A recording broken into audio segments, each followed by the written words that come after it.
Hello guys, എൻ്റെ പുതിയൊരു വീഡിയോയിലേക്ക് എല്ലാവർക്കും സ്വാഗതം.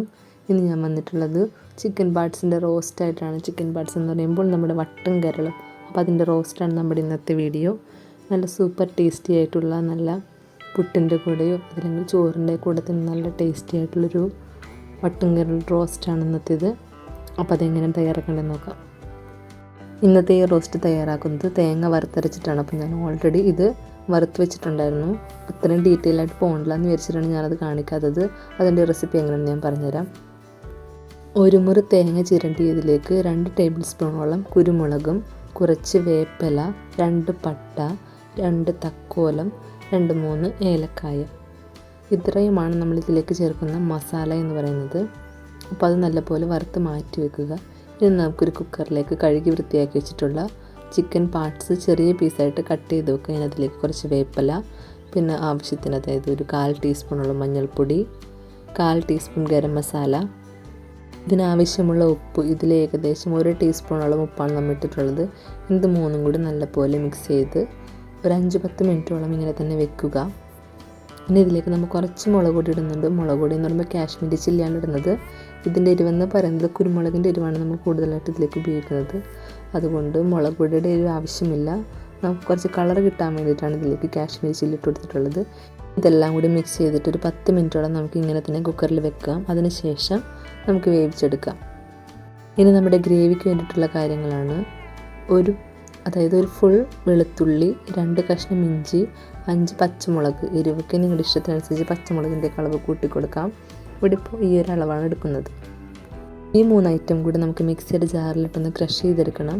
എന്നിട്ടാണ് നമ്മൾ ബാക്കി കാര്യങ്ങളൊക്കെ ചെയ്യാൻ പോകുന്നത്. അപ്പോൾ ഞാൻ 3 എടുത്തിട്ട് മിക്സിയുടെ ജാറിലേക്ക് ഇട്ടിട്ടുണ്ടെങ്കിൽ നമുക്കിതൊന്ന് അരച്ചെടുക്കണം. ഈ കറിയുടെ മെയിൻ ഹൈലൈറ്റ് എന്ന് പറയുന്നത് നമ്മളിതിലേക്ക് വെളിച്ചെണ്ണയും ഉപയോഗിക്കുന്ന സവാളയും ഇടുന്നില്ല. പകരം വേറെ കുറച്ച് കാര്യങ്ങളാണ് ഇതിലേക്ക് ഇടുന്നത്. ഇപ്പോൾ നിങ്ങൾ കണ്ട സാധനങ്ങൾ മാത്രമാണ്.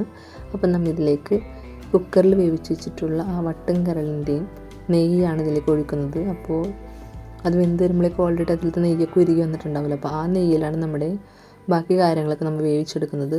അപ്പോൾ ഒരു 5-6 ടേബിൾ സ്പൂണോളം നമുക്ക് കുക്കറിൽ നിന്ന് ഇതിലേക്ക് ഒഴിച്ചെടുക്കാം. ഇനി ഇതിലേക്ക് ക്രഷ് ചെയ്ത് വെച്ചിട്ടുള്ള ഇഞ്ചി, വെളുത്തുള്ളി, പച്ചമുളക്, ആ ഒരു പേസ്റ്റ് നമുക്കിതിലേക്ക് ഇട്ടിട്ട് നല്ലപോലെ വഴറ്റി കൊടുക്കാം. ഇതിൻ്റെ പച്ചമണം മാറുന്നവരെ നല്ലപോലെ വഴറ്റി കൊടുക്കുക.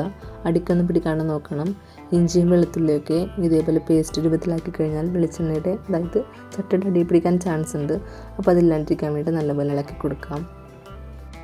ഇഞ്ചിയുടെയും വെളുത്തുള്ളിയുടെയും പച്ചമണം മാറിയപ്പോഴേക്കും നമ്മൾ നേരത്തെ വറുത്ത് വെച്ചിട്ടുള്ള തേങ്ങയും കൂടി മിക്സിയുടെ ജാറിലിട്ടൊന്ന് അരച്ചെടുത്തിട്ടുണ്ട്. അതും കൂടി ഇതിലേക്ക് ഇട്ടിട്ട് കുറച്ച് വെള്ളം കൂടി ഒഴിച്ചിട്ട് നല്ലപോലെ തിളപ്പിച്ചെടുക്കാം. ഓൾറെഡി തേങ്ങ വറുത്തിട്ടുള്ളത് കൊണ്ട് തന്നെ ഇനി കൂടുതലായിട്ട് കുക്കാവാനുള്ള നല്ലപോലെ തിളച്ചാൽ മാത്രം മതി.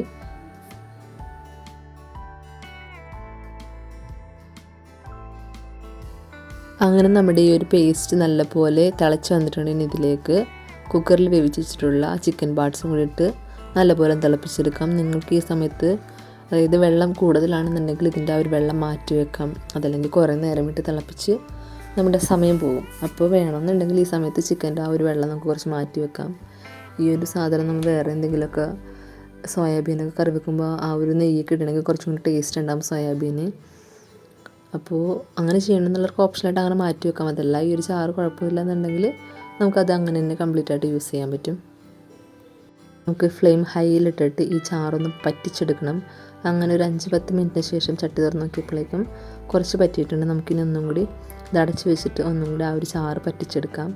അങ്ങനത്തെ പിന്നെയും ഒരു 10 മിനിറ്റിന് ശേഷം തുറന്ന് നോക്കിയപ്പോഴേക്കും ഈ ഒരു പരുവായിട്ടുണ്ട്. ഈ ഒരു പരുവത്തിൽ തന്നെ നമുക്ക് കറി സെറ്റാക്കി ഇപ്പോൾ തന്നെ നമുക്കൊന്ന് സെർവ് ചെയ്യാം.